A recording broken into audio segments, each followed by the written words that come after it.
At the last MQT, you said 9 out of 10 of those households in outer London who have a car are compliant. Was that statement accurate? Yeah, the figure comes from analysis of the data from existing ANPR cameras and is representative of circulating traffic in the area, the vehicles that will be impacted by the expansion. And those figures from late last year shows 9 out of 10 cars and nearly 8 out of 10 vans seen driving in outer London on an average day are ULEZ compliant. Yeah, okay. So you've corrected your terminology this time by using the term seen driving. That is not what you said last time. So your statement before, when you did not mention seen driving, was inaccurate, wasn't it? I'm quite clear what the data is.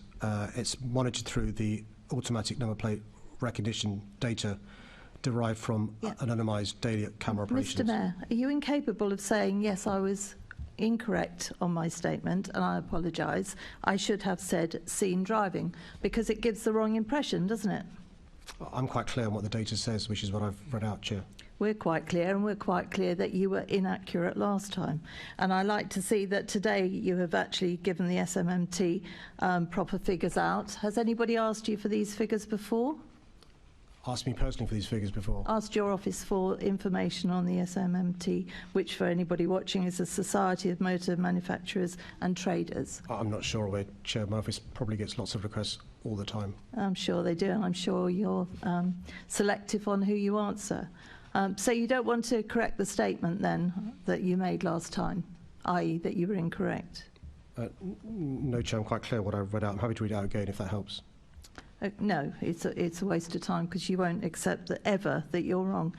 In Harrow, the figures we had before was 74% of vehicles are non-compliant. We see the figures that have literally come out since we've all been sitting here. They're now at 83%. And my colleague, Assemblymember Garrett, will be interested to see that Sutton is also at 83%. That represents 16,000 vehicles. These vehicles almost certainly belong to hard-working Londoners who do not have as much money as some. They are going to be put in a dire situation because of this. Do you accept that? I accept there are some Londoners who've got non-compliant vehicles, which is why we have the biggest ever scrappage scheme our city or any part of the country has seen. £110 million available so far, around £2 million has been used, and I'd encourage anyone who's got a non-compliant vehicle to first check that it is non-compliant, and then if it's non-compliant, see if they're eligible for the scrappage scheme. At the same time, we're lobbying the government for more support towards a scrappage scheme as they've given to other parts of the country. We're hopeful the government will give us more support towards a scrappage scheme to help the sort of families that you're concerned about. Mr. Mayor, you come out with comments and statistics that we now have to wonder if they're true, because clearly this was incorrect 2 months ago when you gave us the information of 9 in 10.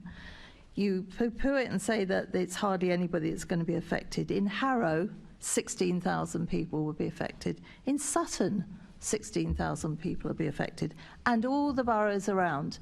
The amount of information and heart-rendering stories we're getting through the post show this is going to have a very detrimental effect on the poorest in our societies, hard-working Londoners. Do you not regret that at all? Well, as I said in my original answer, Chair, it's those in outer London who suffer the worst consequences of air quality.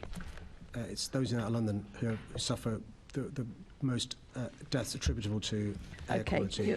They've not seen some of the benefits of the ULEZ in central London and London, which is why I want them to feel the benefits that we all feel. You're repeating yourself, so I'll go on to a different point on this. So what are the ramifications of